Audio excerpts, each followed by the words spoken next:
Hello, everyone. I'm Brooks Rayford, president of the North Carolina Technology Association, or NC Tech. Thanks for joining us for this briefing on the release of our second annual Tech Innovation Index. We've been fortunate to work with Ted Abernathy and his firm, Economic Leadership, for many years on numerous research projects. Ted is a nationally prominent and thankfully NC-based economic development and workforce strategies consultant. He'll provide today's briefing, but first a few words about our research. NC Tech has three primary research offerings: our monthly IT Job Trends Report, the North Carolina State of Technology Industry Report, or NC STIR, which is an annual comparison of states, which we'll touch on in a moment. And then last year, we launched a Tech Innovation Index. This is a comparison of 100 plus metros around the country with a focus on ranking them as to demand for tech talent, availability of tech talent, and then general tech innovation metrics. We're very fortunate to have a growing roster of underwriters who fund this portfolio of research. I'd like to recognize them. You'll see their logos on your screen. And we'd love to grow this roster further. So please let us know if your organization might be interested in participating. With that, we'll get started. Please enter any questions by using the Q&A function. We're in webinar mode here, so the chat function would be just for saying hello and introducing yourself to those who are watching. But the Q&A function is where we will be watching for questions. And time permitting, Ted will try to answer some of those as we get to the end. So Ted, with that, please take it away. So thanks a lot, Brooks. It's nice to be with everybody today. I'm based in Charlotte, North Carolina. Skylar Casey from our team is also on the call today. She did a lot of the research for this, and she's based in Salt Lake City, Utah.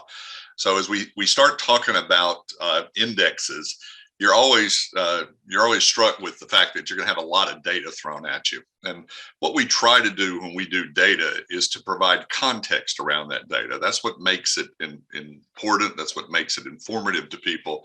So when we think about tech talent data today, the context is pretty complicated, as you are, I'm sure, very aware. We're tentatively entering a post-COVID, post-pandemic era. I know that having had COVID for the first time about a month ago myself, it's not post everything, but we're trying to find ourselves back into a new normal, and that includes for technology companies.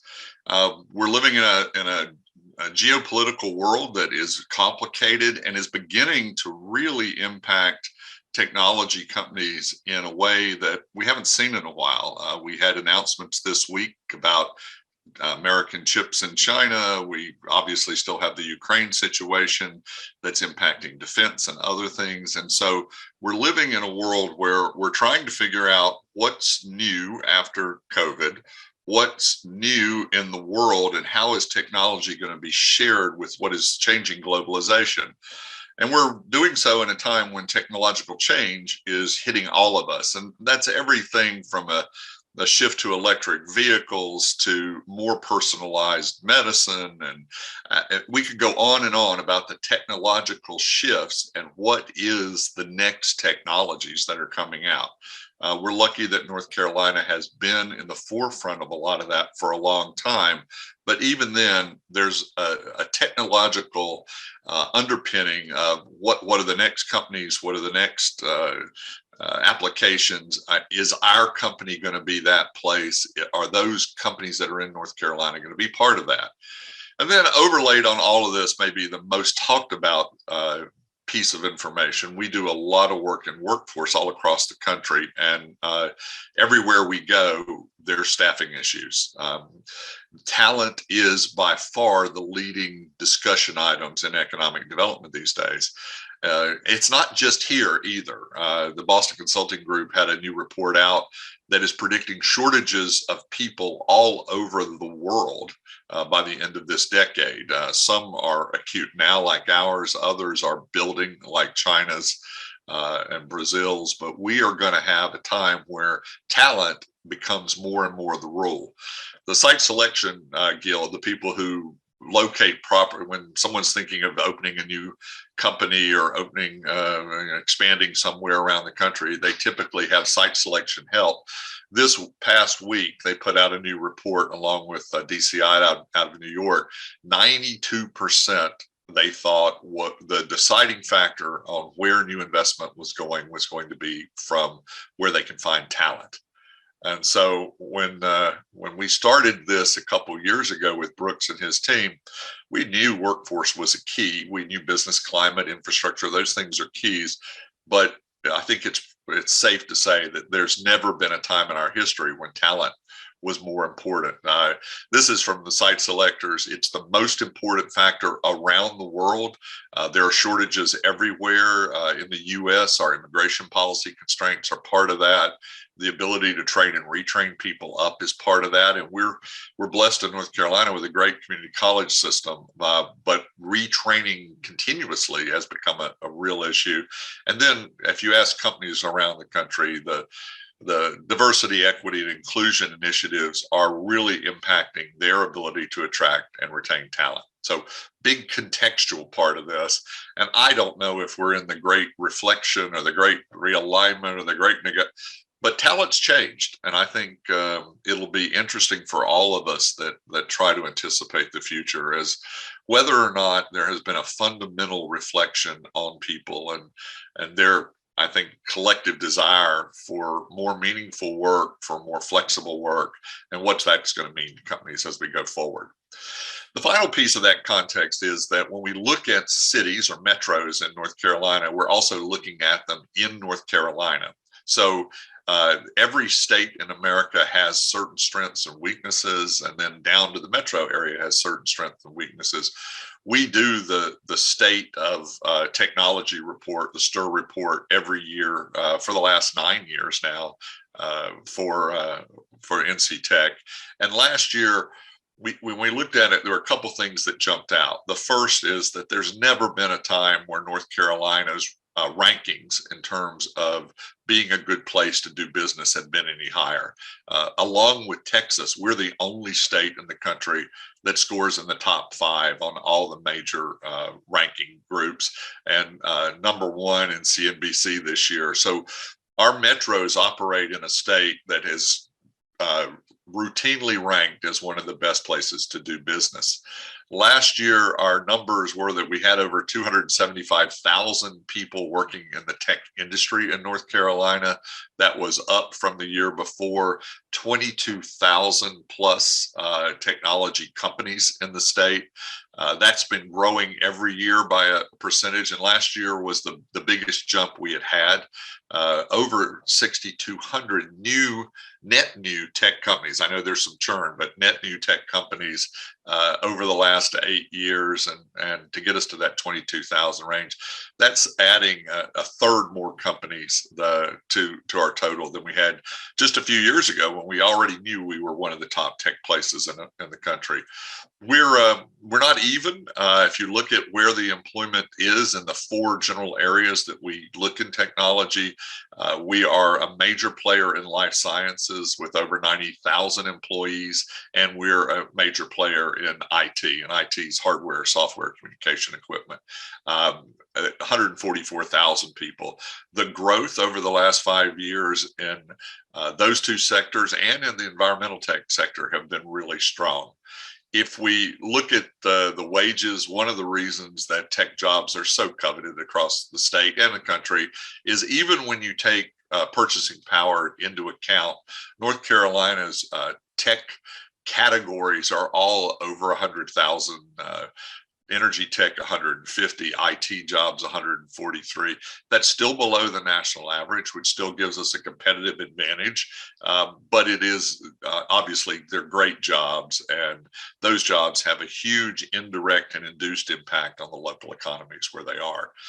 We drilled down last year and looked at the super subsectors. Software, almost a third of those jobs are in software, and the growth has been 30% over over the last 5 years in software. Big growth also in engineering and R&D testing. And if you look at just those categories, that's almost half of our IT jobs. They're in categories that are growing and growing rapidly.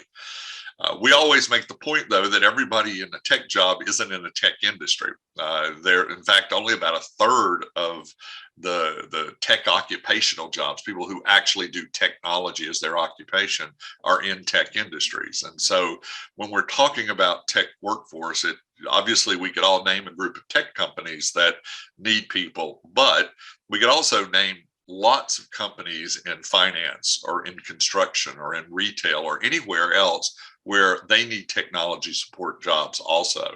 So when we're looking at supply and demand, we're not just looking at tech company supply and demand, but tech occupations across the broader spectrum.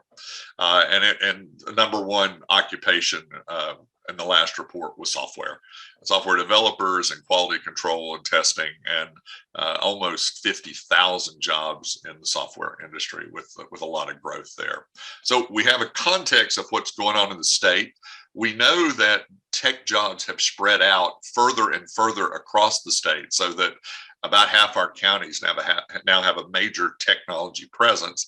And obviously a lot of that is concentrated in our metro areas. So 2 years ago, we decided to move past the idea of just looking at North Carolina and begin to look at what was going on in our metros, because they compete against other metros around the country. So we created the Technology Innovation Index. It compares nationally. Today, data analytics, as all of you know, has become more and more important in decision making. And you've all seen these multi-factor analysis that are used to figure out the safest place in America, the best place to live in America, the best place to start a business in America. Sometimes those rankings make us happy and we celebrate. Sometimes they make us mad and we question how they're done. But the idea of third-party validation for your place as a place for technology is getting stronger. We think today about, we wouldn't go to a restaurant without checking the rankings of what people thought of it. We wouldn't stay in an Airbnb. We wouldn't, so data analytics combined with this third-party validation makes it important that we understand how we compare to other places. So our model, our methodology is that we started this by asking tech leaders, and all of our data is informed by those tech leaders. We're using the same methodology as we used last year. The statewide report we do every year uses the same technology it used 9 years ago. So we're trying to stay consistent.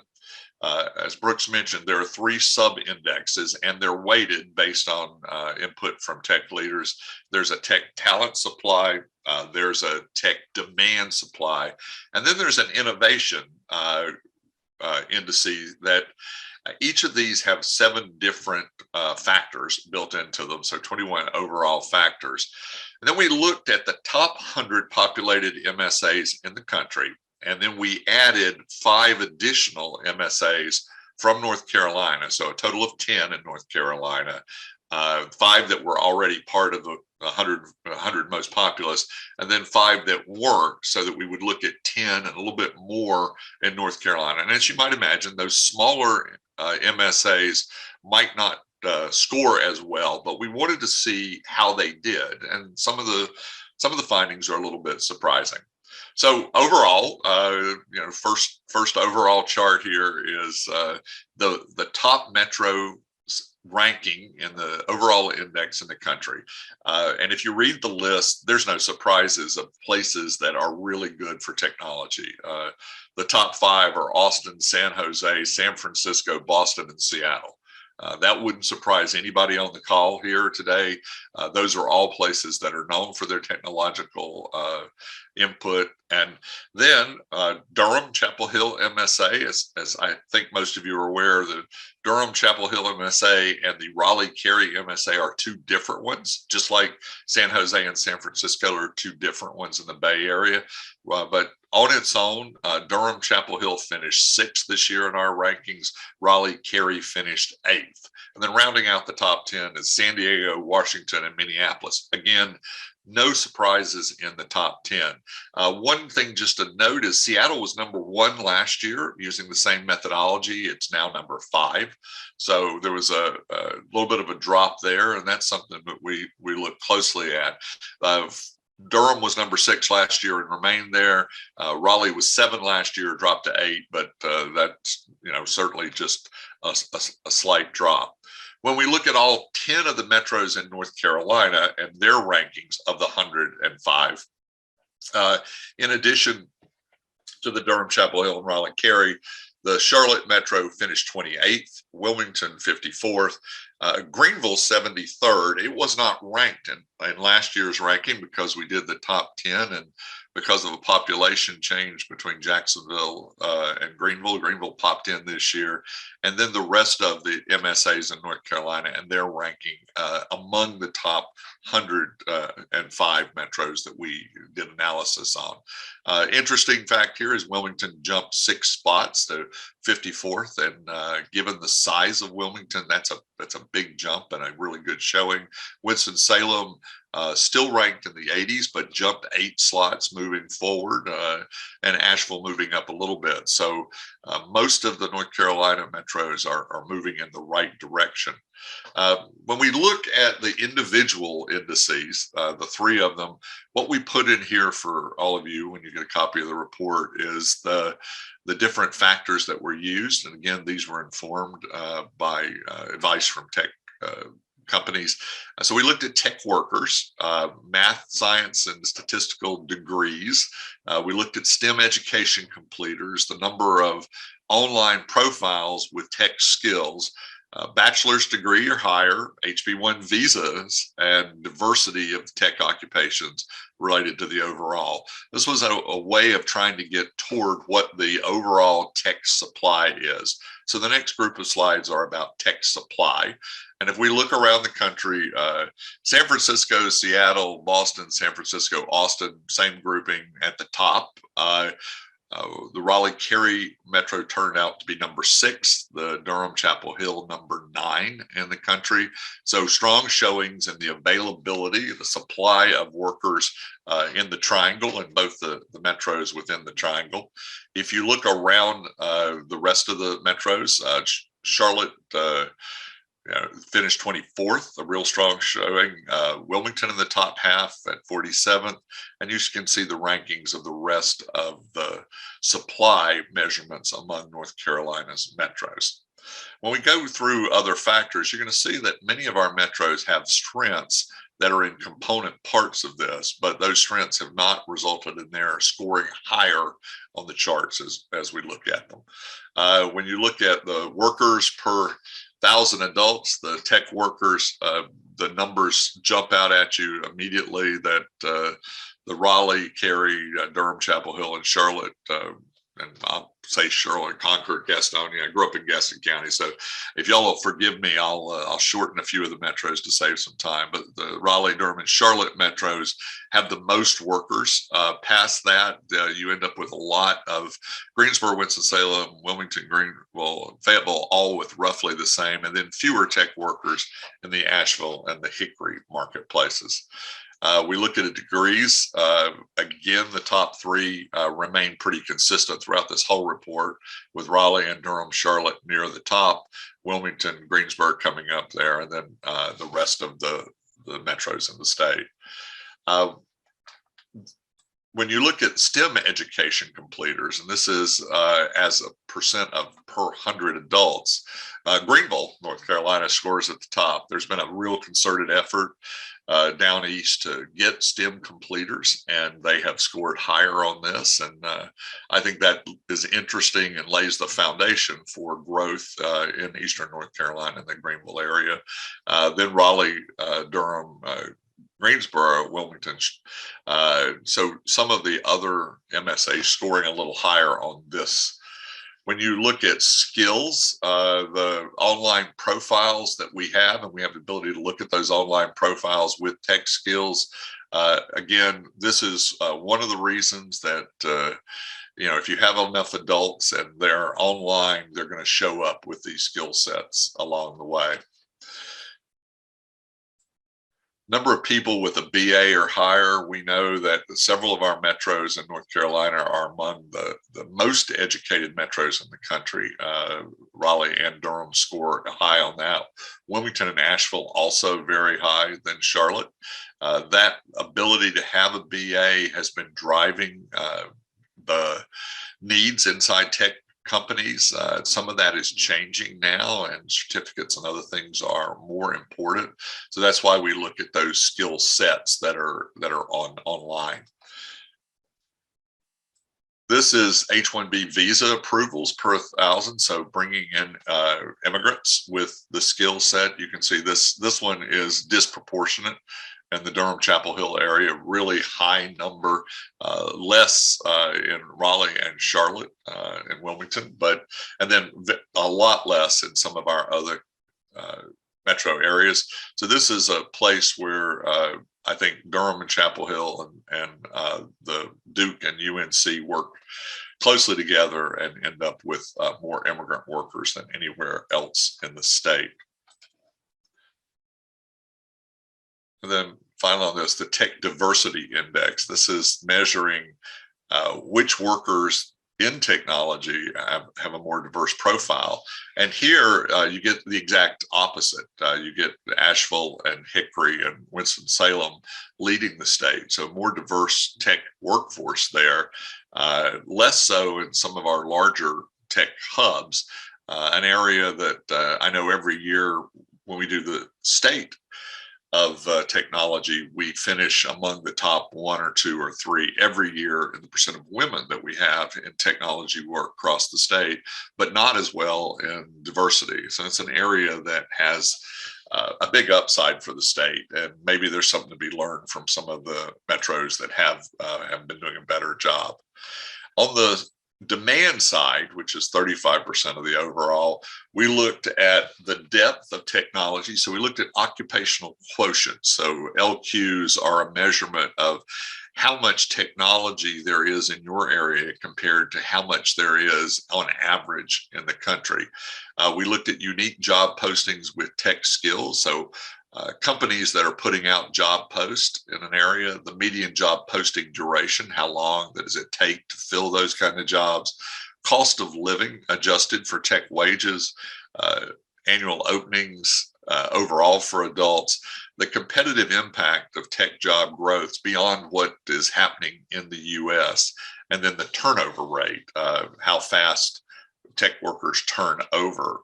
And so when we look at the individual statistics there, whoops, sorry about that, only Durham is in the top 10. Again, you've got San Francisco and Austin and San Jose near the top. This is one where Portland jumps into that top category, and Salt Lake City is in the top 10, Des Moines.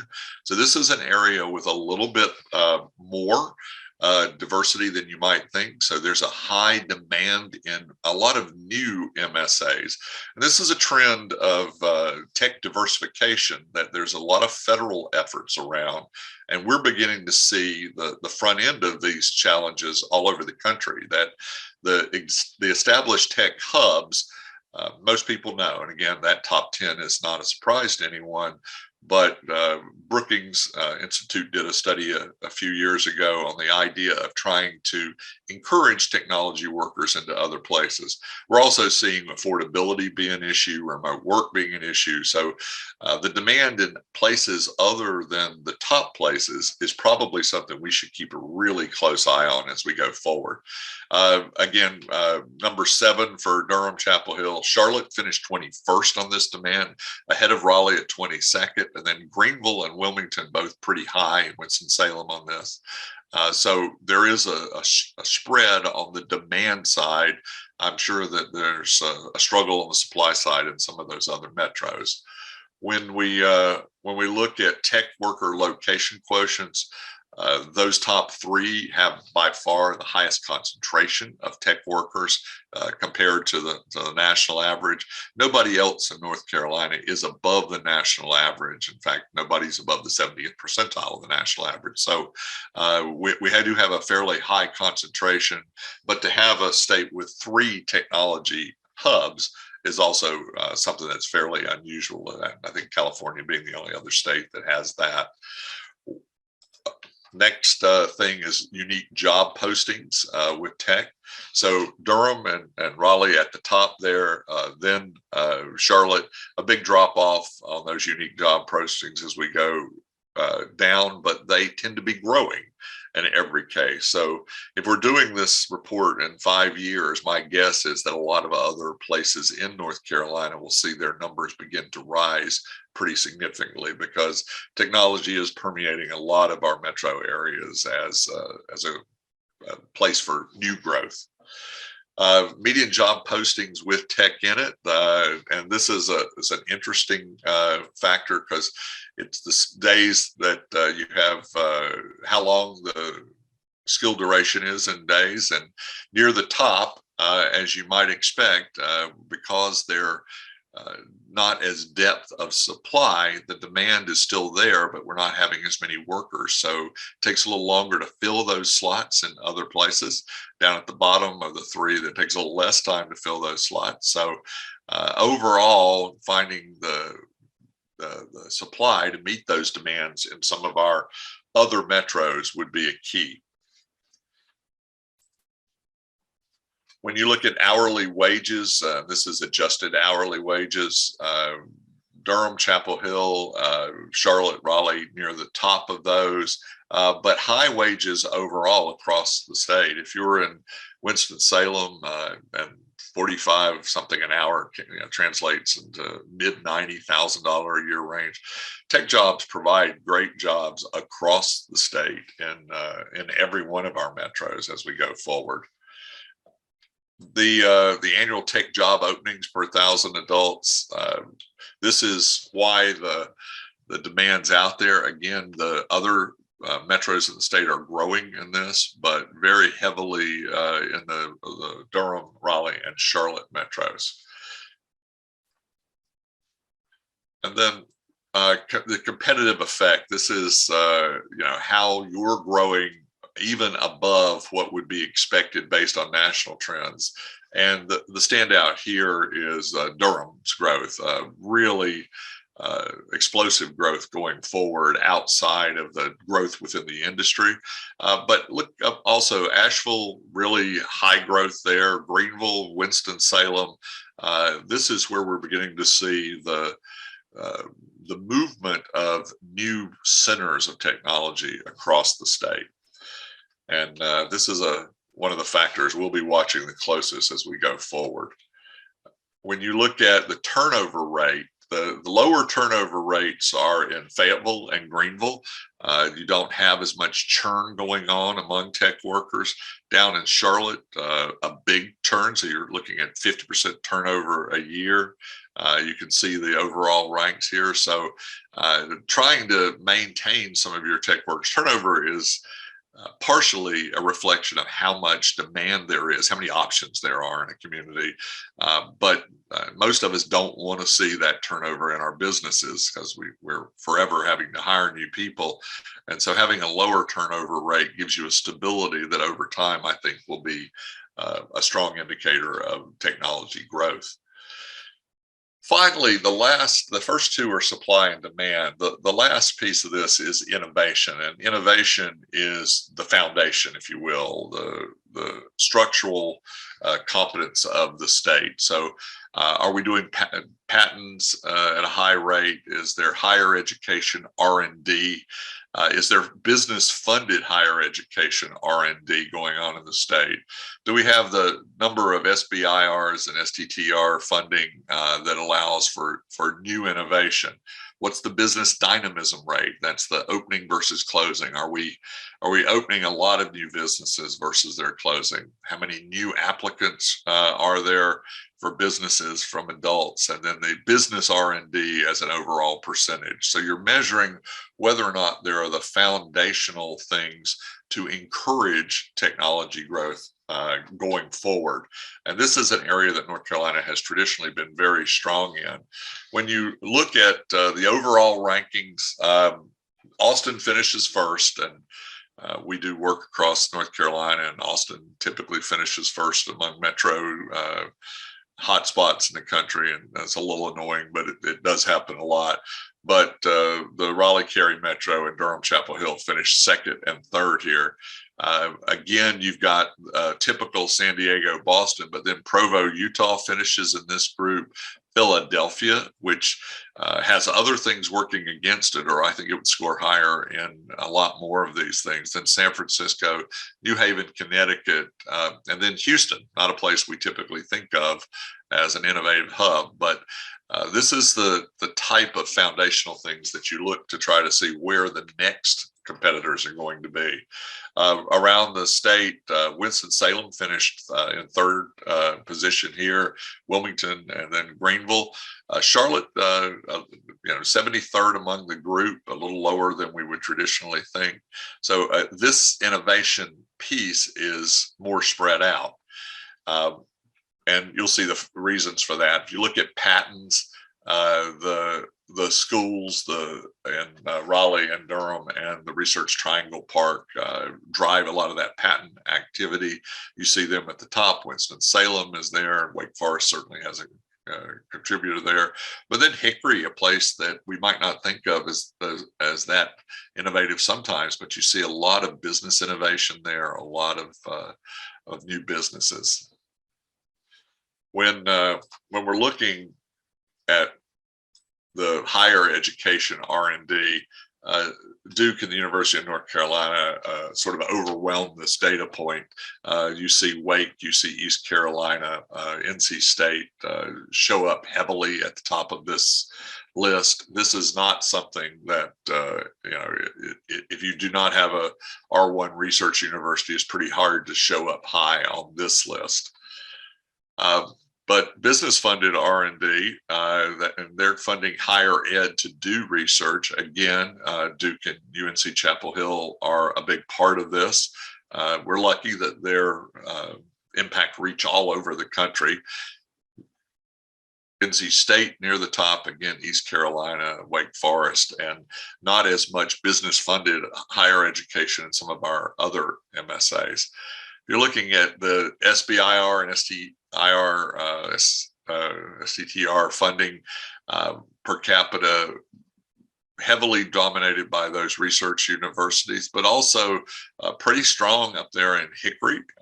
There's a higher number that might be expected in Wilmington. So really good overall. And North Carolina is a good state for this type of activity and traditionally has been. The business dynamism rate, just pure business, this is where Charlotte has a big advantage on everybody else. The dynamism in Charlotte is obvious if you're in the community, but also the greater Charlotte area. If you're up in Kannapolis or Concord or Gastonia, you're seeing a lot of business growth. There's also a place where Asheville is having real strong growth. Raleigh finished third here, they're Wilmington higher. So again, foundational things, not as dependent business dynamism on those research universities. You see different metros scoring better on that. If you look at business applications, the new businesses coming into the marketplace, again, Charlotte leads the pack here. Fayetteville's third on that, Greenville fourth, and Greensboro pops in ahead of Durham in this case, ahead of Wilmington. So we're seeing a lot more spread of the strengths of the North Carolina metros. You look at business funded R&D as a percent of the community's overall GDP, you would expect Durham, Chapel Hill to be at the top of that because of the R&D associated with Research Triangle Park and with those universities. But Wilmington also really high in this, and Hickory and Asheville and Greenville all scored pretty well. So there's a lot of business innovation taking place across the state in different metros.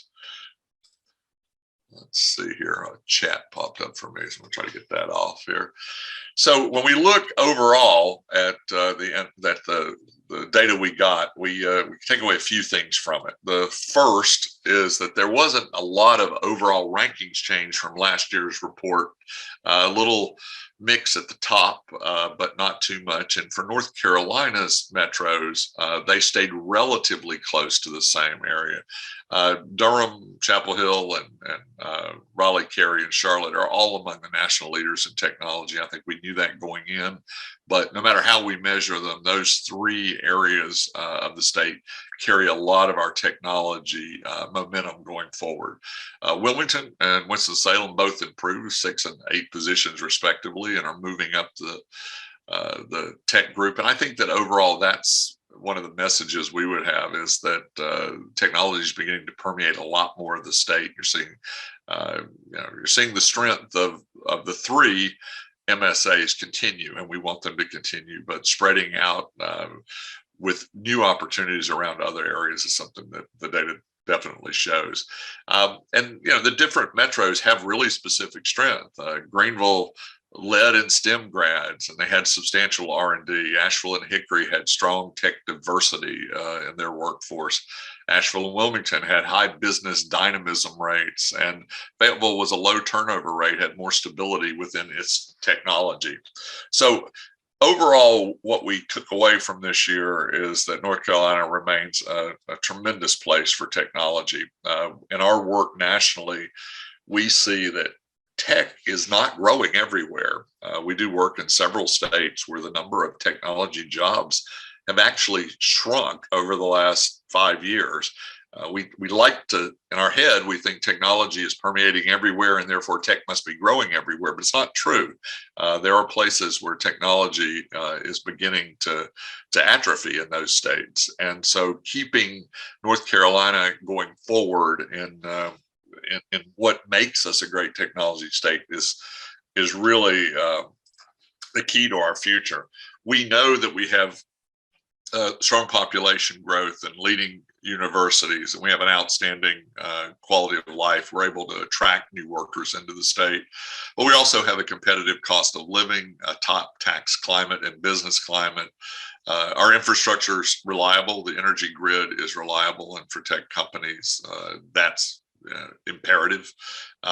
Really extensive high-speed broadband network that's getting even better and extending into more places in the state. We have a lot of venture capital. I think everybody would like to have more, but we have solid venture capital and competitive banking across the state. State is a strong state for competitive infrastructure packages, as we've all seen, and that has helped solidify a lot of the new technology companies. And we are also, we tend to think of tax environment, but our regulatory and our legal environments here for business are also among the best in the country. And that gives us a foundation for growing our tech workers. Our estimates are that we'll be one of the leaders in the United States in technology growth over the next 10, 15 years, well above the national average, well above the Southern average that we look at. And so we would expect if we continue to do this report over the next few years that we're going to see better and better data for what's going on.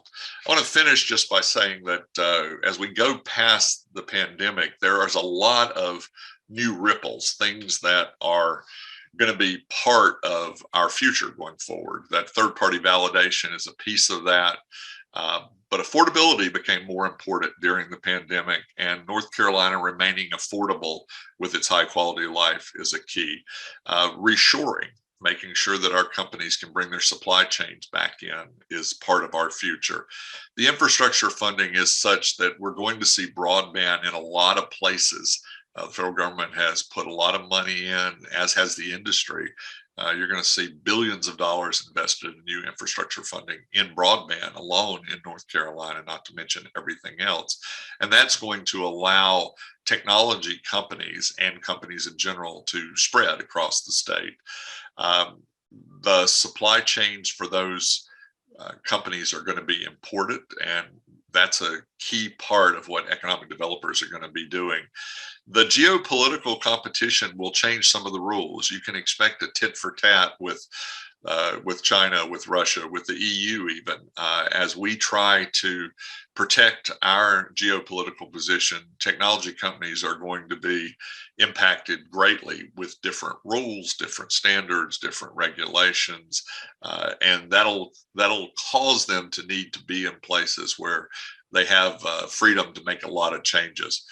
Technology decentralization is a national goal these days, and so it's also a state goal we'd like to see. I know Brooks and his team would like to see every MSA in North Carolina do well, but we were already one of the leaders as a state in technology, and so we have to continue to be vigilant about helping our companies grow as there are incentives around the country for technology to decentralize.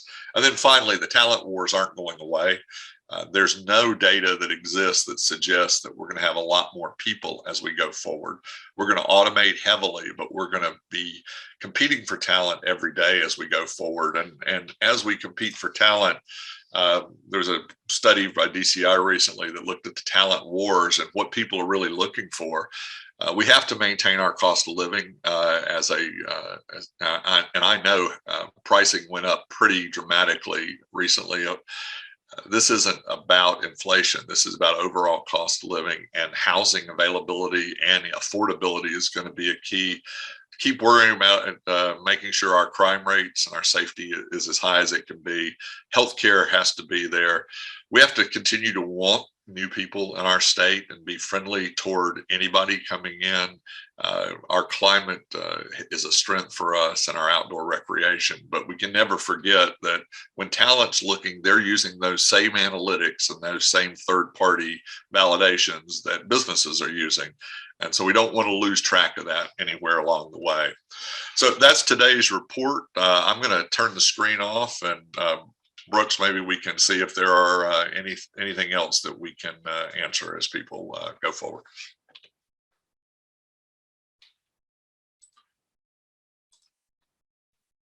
Great. Now I'm back. There you go. Thank you for all of that, Ted. We don't have any posted Q&A in the system, so we'll move on to close out. There will be a follow-up, as I mentioned at the beginning of our video today, an email going out to everyone who's registered today that will include a link to the page where this Tech Innovation Index is now posted. It's in sort of a flip book form, so it's easy to follow. And we'll also be posting a video of this recording there when it's ready. So you can go to nctech.org/research. There you will see all three of the research offerings that I mentioned earlier and links to each of them, including today's session. So Ted, thank you to you and your team for the work and the quality of that work. You've been a great partner for a long time and have really helped elevate NC Tech's offerings, and we appreciate that very much. So thanks to all of our viewers for joining us, and we hope you have a great rest of your day.